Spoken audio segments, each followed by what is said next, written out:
Hi, I am Josiah Liptak, and today I'm going to talk about two things that we need to put an end to: climate change and marine debris.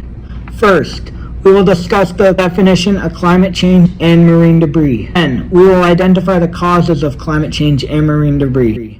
Next, we will talk about the impacts of climate change and marine debris. Finally, we will discuss the solutions to climate change and marine debris. Climate change is a change in global or regional climate patterns, in particular, a change apparent from the mid to late 20th century onwards, due in large part to the increased levels of atmospheric carbon dioxide by the use of fossil fuels. Climate change is also a long-term change in the average weather patterns that have come to define Earth's local, regional, and global climates. Humans and wild animals face new challenges for survival because of climate change. One of the main causes is caused by human activity, which has increased by the Industrial Revolution. The Industrial Revolution lasted from 1760 all the way up to 1914 for a total of 154 years. The Industrial Revolution impacted Europe, Great Britain, and the United States in all different ways, including generating power, manufacturing, cities, pollution, deforestation, and consumption.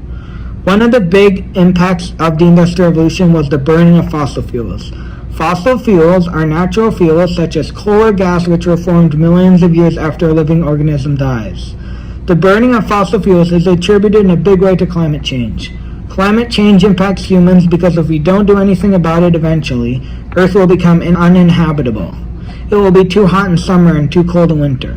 There will be no spring or fall. See, our Earth is supposed to be the right temperature to live on. If we warm up Earth, we will have to deal with increased coastal flooding, beach erosion, sanitization, breathing more salt in the water supplies, and other impacts on humans and ecological system.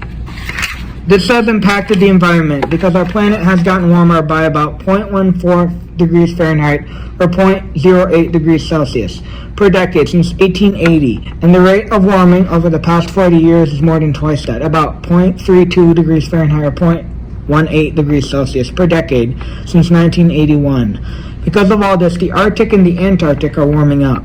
This may seem like a good thing, but it's not. Because if you think about it, that ice melts, it warms up the water. The water gets dumped into the ocean, which makes the sea level rise. It also warms up the oceans. More frequent and intense drought, storms, heat waves, rising sea levels, melting glaciers, and warming oceans can directly harm animals, destroy their habitat, and wreak havoc on people's livelihoods and communities. For example, this is impacting the polar bears in the North Pole especially because they don't have anywhere to live or food to eat. Another example, in the South Pole, the same thing is happening with seals, penguins, fish, and whales. It's affecting seals because they don't have anywhere to breed, protect pups, molt, and rest. It's affecting the penguins because their ice is melting. It's affecting fish because about 60% of fish will be wiped out because they depend on cold water and they can't live in warm water. The whales are getting affected by their habitat. It is mainly affecting the timing and ranges of their migration, their distribution, and even their ability to reproduce. So you see, climate change is a really bad thing and we all have to do something about it, or we won't be able to live on Earth anymore because it will be too hot. But the good news is, we in our lifetime can make great changes to not only affect us, but the next generations as well. And change starts with you. So let's put in ideas to help us all make this change. Here are some ideas that you can do every day to help us climate change. Number 1, bring your own bottle or mug. Number 2, walk or bike somewhere you normally drive today. Number 3, plant a tree. Number 4, save water. Number 5, turn off some lights. Number 6, reduce your use of plastic. Number 7, turn off electronic devices when you're not using them. Number 8, respect and protect green spaces. And finally, number 9, use less hot water.